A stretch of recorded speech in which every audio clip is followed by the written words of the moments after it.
barangkali kita bisa belajar dari Nabi bagaimana moderasi sosio-religius itu dipraktekkan oleh Nabi ketika beliau masih muda.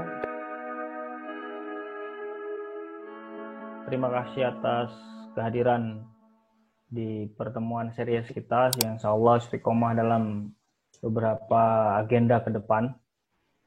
Di pada kesempatan hari ini kita sudah membicarakan mengenai isu-isu yang menarik terkait dengan greatness of Islam, khususnya pra-Islam di Jazirah Arab, Haiti ya, banyak lagi the history of Arab itu banyak, dan juga banyak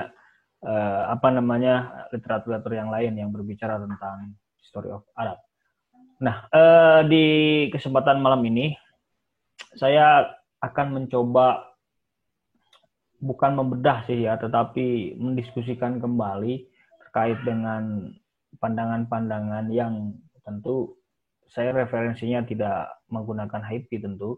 Saya akan mencoba menggunakan Asghar Al-Efziner. Judul bukunya Asal-Usul dan Perkembangan Islam. Mulai dari analisis pertumbuhan sosioekonomi. Mengapa saya mengambil analisis pertumbuhan sosioekonomi? Karena saya pikir Islam sebagai doktriner atau dogmatisme agama, saya kurang menarik ya berbicara mengenai itu. Karena ya sebagaimana kita belajar kembali terkait dengan studi Islam ya ajaran yang dibawa Nabi Muhammad yang diturunkan oleh Allah melalui Jibril kepada Muhammad untuk umat manusia. Secara terminologi kan pengertiannya seperti itu. Nah, ada usul-usul yang asal-usul yang saya pikir menarik ketika berbicara mengenai asal-usul dan perkembangan Islam ini, khususnya di Arab, semenanjung Arab gitu ya. Nah, Islam sebagai kajian tentu tidak akan berbicara tentang doktriner atau dogmatisme agama. Karena saya pikir itu sudah selesai lah. Kita bisukan itu, tetapi coba kita gali lagi secara perspektif sosioekonomi. Islam kalau kita telaah secara asal-usul perkembangan sosioekonomi itu tidak terlepas juga dari sistem ideologis. Nah, mengapa dikatakan sebagai sistem ideologis? Karena Islam diturunkan di Arab, Jazirah Arab, tidak terlepas dari unsur-unsur ketauhidan. Ketauhidan dalam hal ini mengesahkan Tuhan Allah Subhanahu wa taala. Sebagaimana runtutan panjang ketika kita berbicara atau mendiskusikan terkait dengan pertumbuhan Islam itu sendiri atau perkembangan Islam itu sendiri. Nah, itu yang pertama. Yang kedua, di Arab itu banyak sekali atau kita sebut kapilah atau kita suku, kita sebut suku. Nah, dari kapilah-kapilah ini atau suku-suku ini, sebelum Islam itu hadir atau sebelum itu Islam datang di tanah Arab, ya kita tahu tanah Arab itu adalah atau masyarakat Arab itu jahiliyah, tidak berakhlak, tidak memiliki etika dan lain sebagainya. Nah, ketika ada persoalan-persoalan yang berhubungan dengan ekonomi, maka mereka secara tidak langsung ya hukumnya yang digunakan ya hukum barbar. Sehingga ketika masyarakat secara umum karena bersuku-suku tadi, bergelombang-gelombang tadi, ada seseorang yang tidak disenangi atau tidak disukai, maka mereka secara tidak langsung melakukan tindakan-tindakan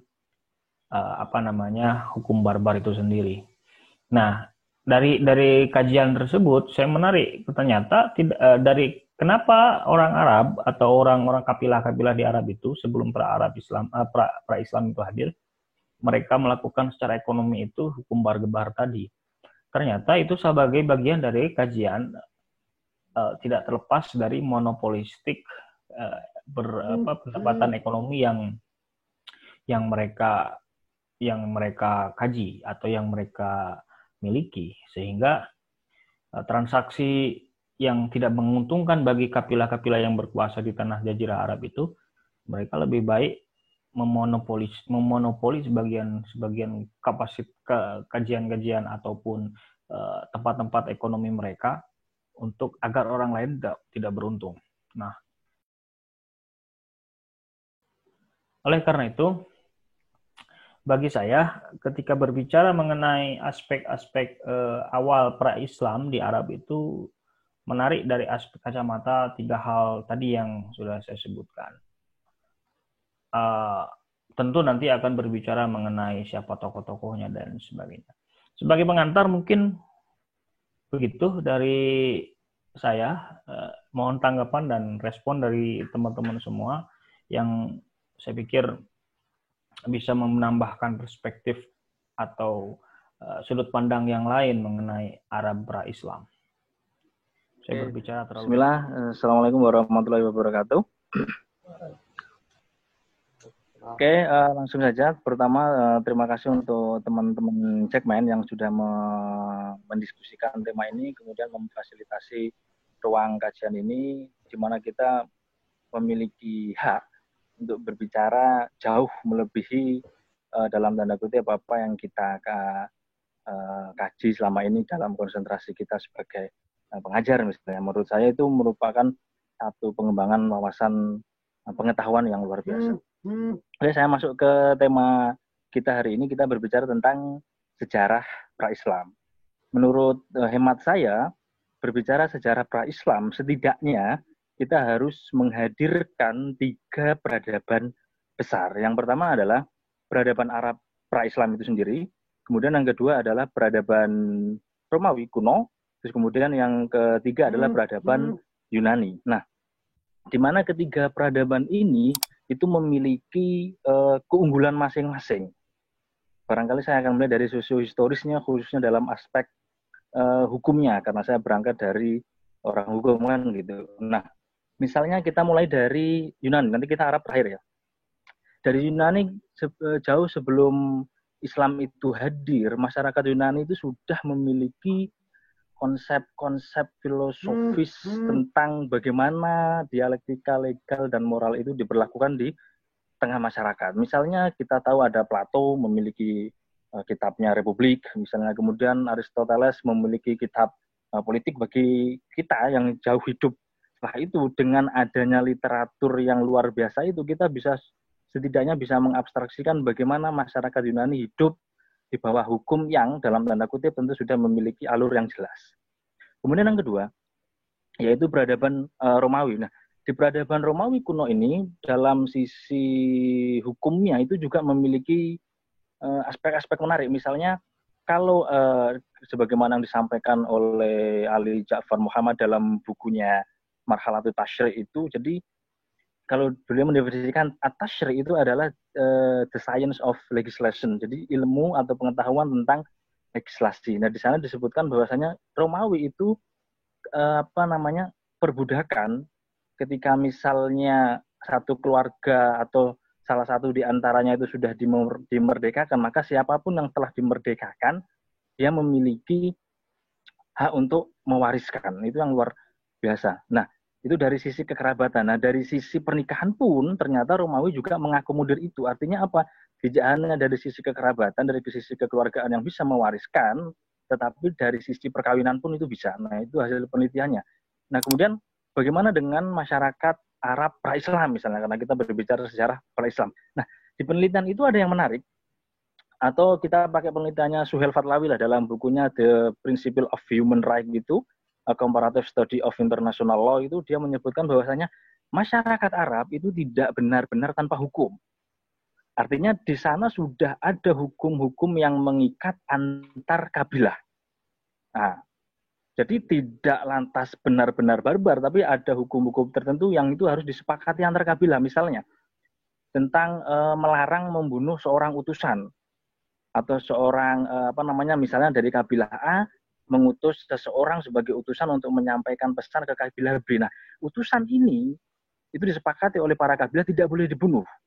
Nah, kemudian bagaimana jika dibunuh? Jika dibunuh, konsekuensinya adalah berarti seolah-olah kabilah B itu mengajak perang, menabuh genderang perang terhadap kabilah A. Seandainya tidak dan ingin meminta maaf, itu bayar diat 12 kali. Itu kan sangat menarik sekali. Artinya apa? Seorang utusan pesan seorang pembawa pesan itu harus dijaga nyawanya. Itu yang pertama. Kemudian yang kedua adalah ini masyarakat Arab pra-Islam juga di sana disebutkan bahwasanya ada satu konsep yang disebut dengan at-tadammun al-ijtimai. Jadi semacam tanggung jawab sosial satu kabilah tertentu. Kalau misalnya salah satu anggotanya itu ada yang berbuat kriminal, itu semuanya ikut bertanggung jawab. Misalnya dia membunuh, nah diatnya itu ditanggung bareng-bareng. Seperti itu. Untuk masalah hukum, artinya masyarakat Arab pra-Islam itu tidak benar-benar tanpa hukum, tidak. Tetapi kalau cacat moral mungkin sedikit iya, karena kita tahu bahwasanya sistem kewarisan saat itu di mana wanita tidak memiliki hak sama sekali. Nah, barangkali itu satu, itu dari tinjauan hukum legalnya. Kemudian dari yang kedua adalah dari tinjauan hukum keagamaan misalnya. Dari tinjauan hukum keagamaan, prasejarah Islam atau momen itu memiliki semacam hukum-hukum yang nanti ketika dipatenkan dalam Islam maka ia akan menjadi hukum Islam. Kita kenal dalam konsep ilmu ushul fikih itu disebut dengan syar'um man qoblana, di mana syariat-syariat atau hukum-hukum sebelum umat Islam itu ada yang ditolak, ada yang disempurnakan, kemudian dipatenkan. Nah, jadi berbicara tentang sejarah pra-Islam dengan memotret 3 peradaban besar Arab, Yunani, dan Romawi, kita bisa melihat satu konstruksi utuh bagaimana Islam nanti hadir tidak hanya sebagai agama yang doktriner, tapi dia juga terbuka terhadap perkembangan dan ilmu pengetahuan tentang hak-hak kemanusiaan. Barangkali seperti itu yang bisa saya tanggapi, Mas Dery. Ya, terima kasih. Ada yang mau menambahkan? Mas Bustan atau Mas Mahbub? Oh, saya sedikit menambahkan tadi ada sedikit yang menarik atau mungkin belum dibahas ya. Dari sistem ekonominya. Tadi ada mungkin belum disinggung terkait ekonominya, bahwasanya ada hal yang menarik di lingkungan Arab sendiri. Menurut saya mereka mereka tidak mengunggulkan peternakan atau pertanian, namun untuk meningkatkan ekonominya mereka melakukan perdagangan. Nah, maka dikenal dengan dia mengembara ke tiap-tiap daerah lalu untuk berdagang. Nah, ini menjadi sumber kehidupan buat bangsa Arab sendiri, yang mana memang tidak selamanya, mungkin benar yang dikatakan Mas Hijran, tidak selamanya orang itu barbar gitu, orang-orang Arab. Paling tidak mungkin itu ketika berbicara tentang Arab Islam, hal yang berada di sekitarnya seperti yang disebut oleh Mas Hijran tadi, itu patut untuk dijelaskan karena memiliki kaitan erat dengan perkembangan masyarakat Arab sebelum Islam. Arab sebelum Islam, ketika berbicara Jazirah Arab, maka ada beberapa tipologi yang harus dijelaskan terlebih dahulu. Ada banyak sisi menarik untuk membagi Arab itu, apalagi ketika nanti dikaitkan dengan bagaimana Al-Quran turun di wilayah Arab sebelah selatan. Arab sebelah utara. Kemudian ada periodisasi yang disebut dengan jahiliyah. Banyak tadi disinggung jahiliyah itu seperti apa. Ada banyak perspektif untuk memahami jahiliyah. Misalnya, tidak adanya otoritas hukum. Itu yang kemudian dibantah oleh Mas Hijran tadi. Arab sama sekali bukan orang yang tidak patuh hukum. Ada beberapa hukum yang mereka sepakati antara satu kabilah dengan kabilah yang lainnya. Jika dilanggar, maka harus menerima konsekuensi atas pelanggaran itu. Atau pendapat Said Qutb nantinya bahwa jahiliyah itu lebih mengandung pada sifat. Tapi saya menggunakan terma jahiliyah itu dalam terminologi ketidakadaan otoritas kenabian. Jadi ketika Arab spesifiknya di wilayah Hijaz, otoritas Nabi sama sekali tidak ada. Jadi misalnya beberapa orang mentermakan, mendefinisikan jahiliyah itu 1 abad sebelum Islam datang, maka saya mengambil posisi itu. Misalnya begini, syair-syair yang dikenal oleh orang-orang Arab pra-Islam itu menunjukkan mengatakan bahwa mereka mempunyai kapasitas keilmuan dalam wilayah syair, dalam wilayah puitis. Dan itu menunjukkan bahwa mereka itu punya keunggulan budaya melalui syair-syair.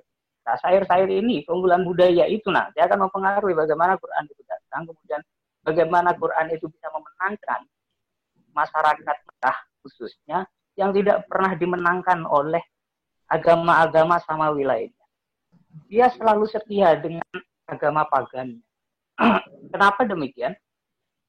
Dalam bukunya Haikal itu, Haikal menganggap bahwa kesetiaan masyarakat Mekah terhadap paganisme itu dipengaruhi oleh sifat nomadnya, sifat berpindah-pindahnya, sifat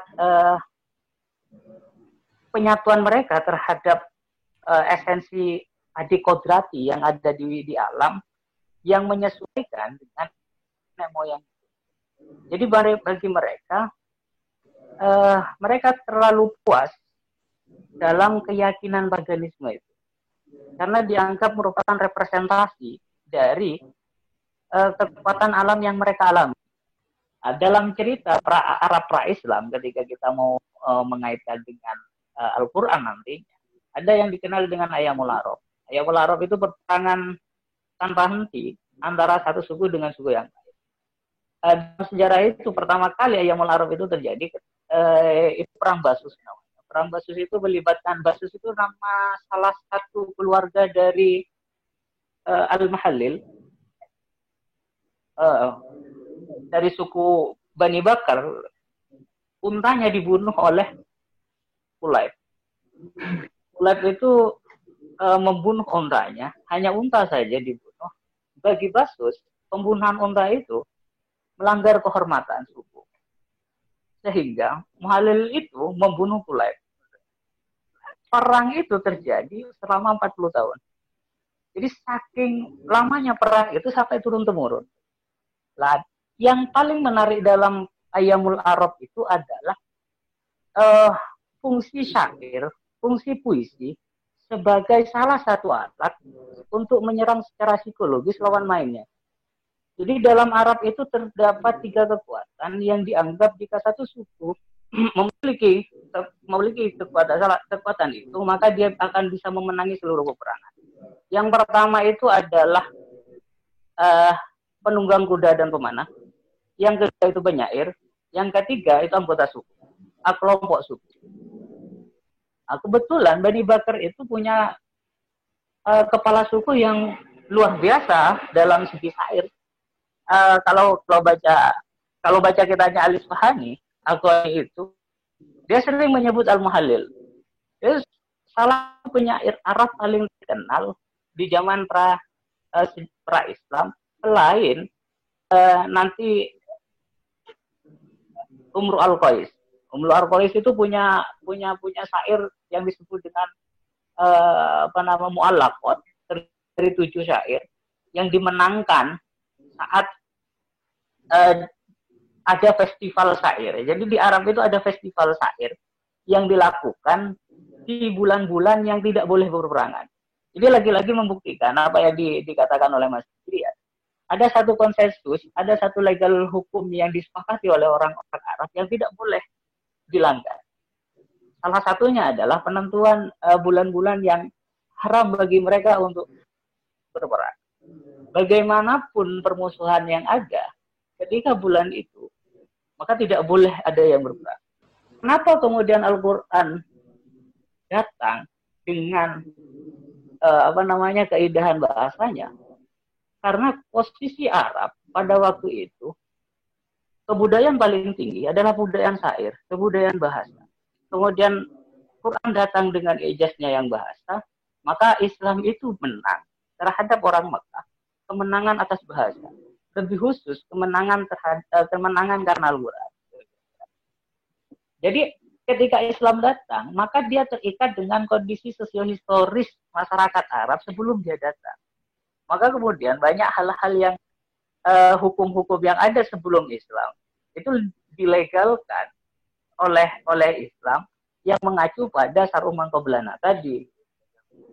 Kekuatan Quran ketika turun dalam bahasa Arab itu mempengaruhi segala bentuk kebudayaan, kemudian kegiatan sosial, kemudian keagamaan yang ada di wilayah Hijaz itu terinstitusi dan menjadi sesuatu yang sangat identik dengan Islam. Ketika diidentik dengan Islam, maka itu menjadi sesuatu yang berbau agama.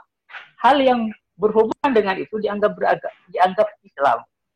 Sepertinya dulu.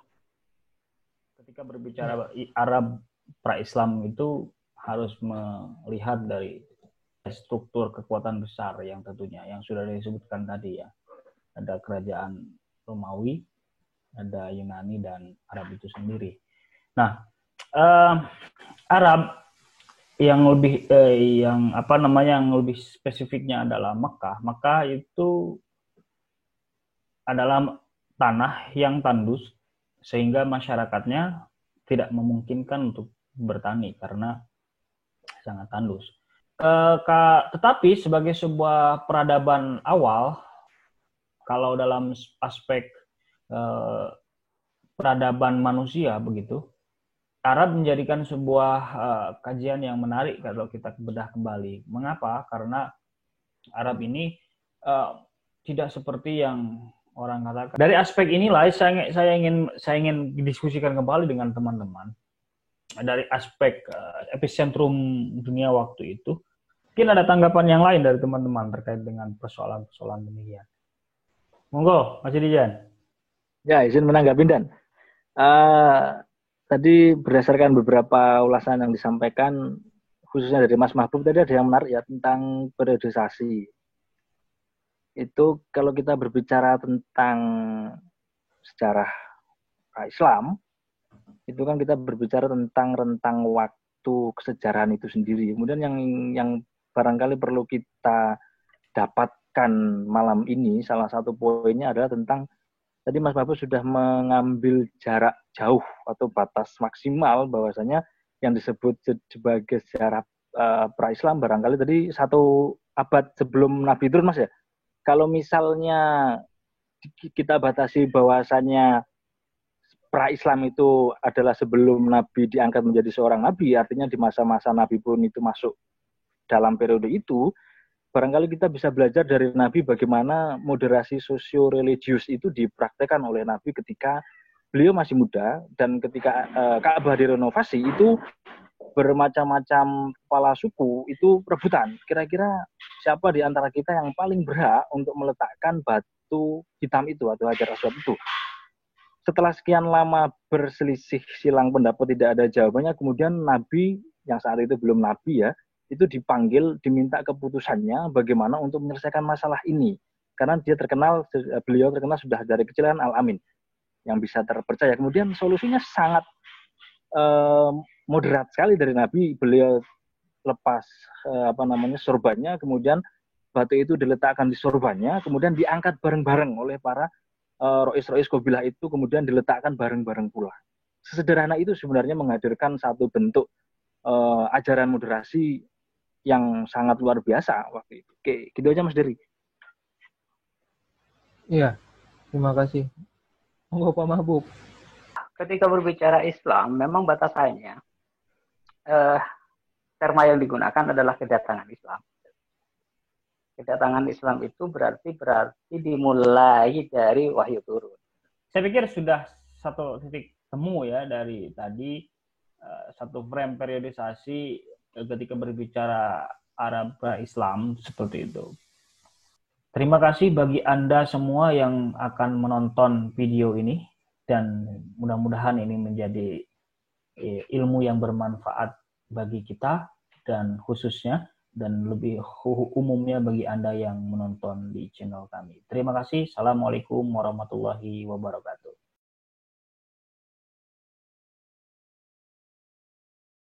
Diskusi serius kami, maka tunggulah episode serius selanjutnya yang tentu akan menarik untuk kita semua.